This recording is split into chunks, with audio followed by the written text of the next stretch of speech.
What is going on, everyone, and welcome to r/EntitledParents. Now, in today's first mental story, an entitled mum forces her son to go outside. Sounds pretty reasonable? No, her son has tested positive for COVID-19. But before we jump into that though, guys, if you are new around here, please consider subscribing to my channel. I'm trying to hit 600,000 as quickly as possible, and we're gaining like a couple of thousand a day. It's pretty insane at the moment. So yeah, if you haven't done already, join the Reddit army, get subscribed. It's free, and if you don't like it, you can always unsubscribe later. Thank you very much, and let's get into the video. My mother, the entitled mum of this story, forced me to go outside. I had COVID-19. Context. I, a 13-year-old male, was diagnosed with COVID-19. Nothing life-threatening, and I recovered successfully, but I still could have spread it. This event happened when I still had COVID-19, and my 14 days of isolation still weren't over. This story also happened in October of this year, so I forgot some details, and what I said may not be entirely correct. Now, onto the story. Now, one day when I was having breakfast in my room alone, my father cracked the door open and said that I'm going outside today, and I gave him this confused, puzzled look. I brushed it off, thinking it was just a dumb joke, and that of course I'm not actually going outside.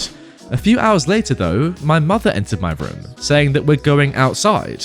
I told her that I don't think that's safe because I still had COVID-19 and that I could spread it and that I'm pretty sure that it's illegal, but my mother brushed it off, saying nothing bad will happen. My mother gave me a hoodie, knitted gloves, shoes, a scarf and a jacket, told me to put them all on and told me to get outside. I still protested it, saying that I could infect someone, but still she brushed it off and said that I'm refusing to go outside because I'm addicted to the internet. I finally got tired of her, so I decided to go outside with her, but I said if anything goes wrong, it's all my parents' fault. When I got outside, I felt nothing but how cold outside was. I yet again told her that it isn't a good idea, but she still said that I need fresh air. I thought that we were going to take a trip around the block or just a short trip, but my mother planned to go to this place with a bunch of restaurants and a small shop that's around 1.5 kilometers away.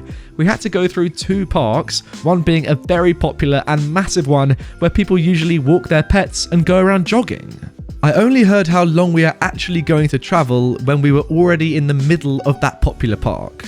I immediately told her that we're going back and that I was tired and that my legs hurt, but she was surprised and shocked that I was tired, even though one symptom of COVID-19 is of course tiredness. So we started to head back home until I said that my legs hurt so bad that I could barely walk. She told me that we could maybe take the bus back home, and I just gave her the most blank stare ever, and she replied that it was a bad idea to go on the bus and that this was a super bad idea. When I came back home, I just freaking jumped on my bed and spent the next hour with a headache and a cold. The worst thing about this story is that my mother has a degree in medicine and works in a clinic, yet she still thought this was a good idea. What is going on here?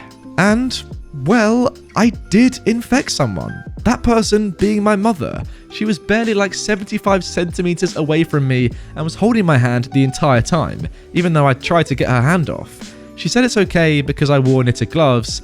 Knitted gloves have the same problem as knitted masks, of course. They are useless because the COVID-19 bacteria is small enough to go through the knitted gloves or something like that. I'm not sure. I do have more stories about my parents, one being also related to COVID-19, but this one is the dumbest and stupidest of them all. I might post more soon if you guys think I should. Yes, definitely. What have I just read?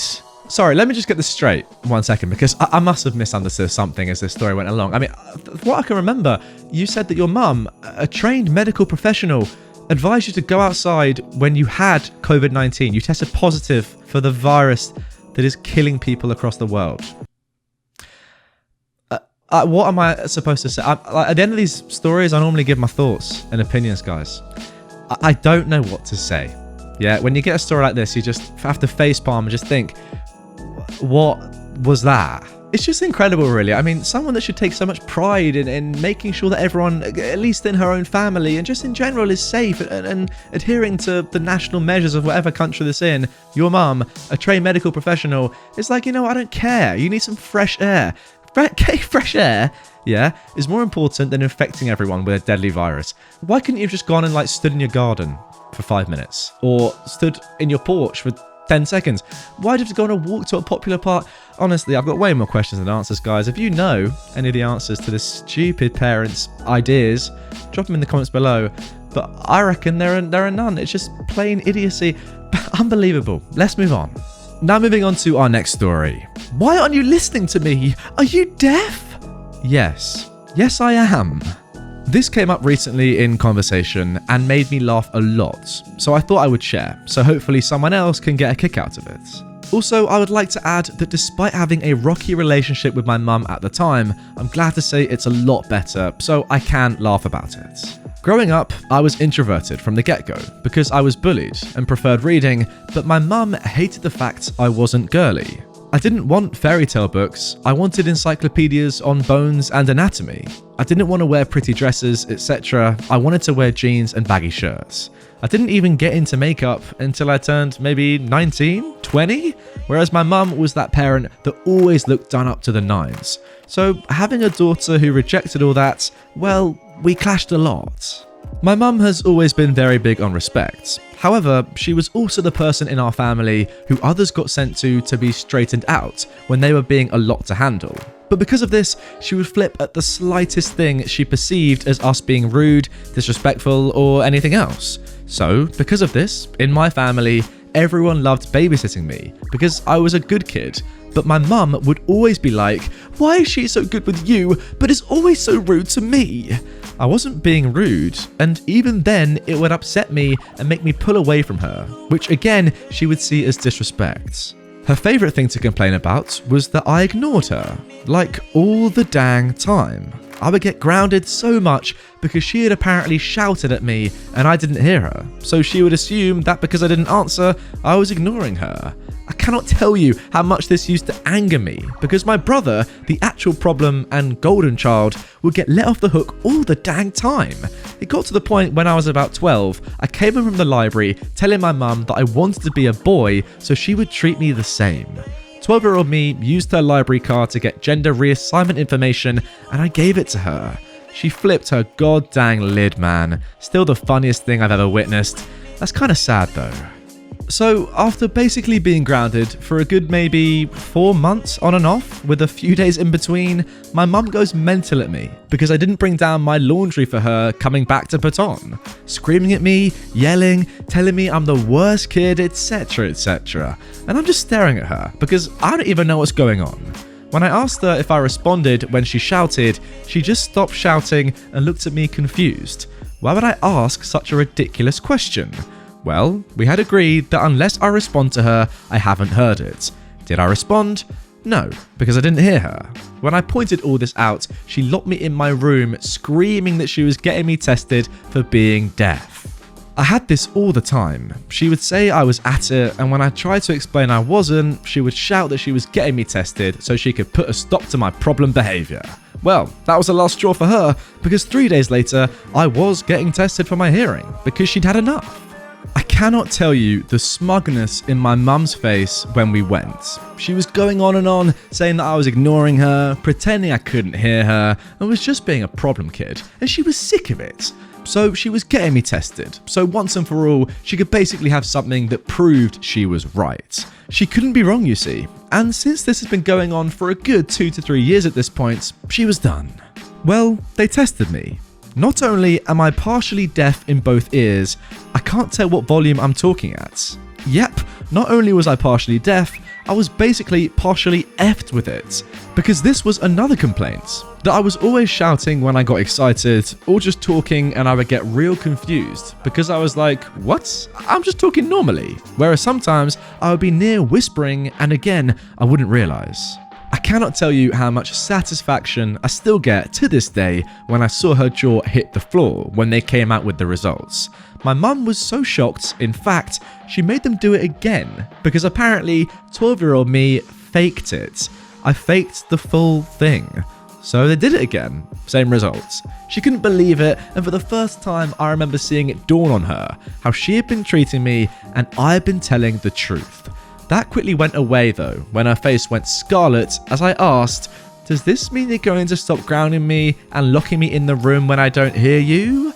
I was quickly hurried out the room at that point, but the people there looked shocked, which was pretty funny. On the way home, she barely looked at me and bought me a MacD's. I've never let her live it down. It makes me laugh so much to think back on.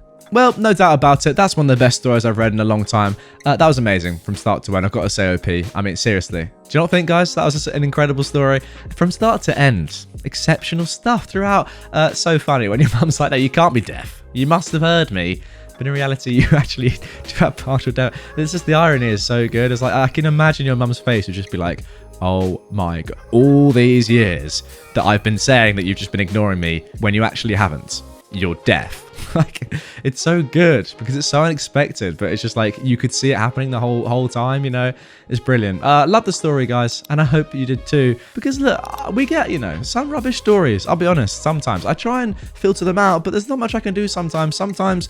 You know, there are a lot of stories that are just not the best, but this one I'm glad to say, and I hope you guys would agree. Comment down below if you do. It's certainly one of the better ones. I mean, I thoroughly enjoyed it. It was very funny and very amazing. You know what's kind of funny, by the way? I actually had big hearing issues when I was a little boy. I had 7 sets of grommets, which help with your ears. I'm not exactly sure, like with your eardrum or whatever. I had a perforation, like a hole in my right eardrum, on my right eardrum, left and right. And yeah, that means a hole, so I couldn't hear properly and it kept getting infected. Pretty amazing story. The interesting thing though is that I actually had a lisp when I was young because I couldn't hear properly, so I couldn't distinguish / determine how to speak properly.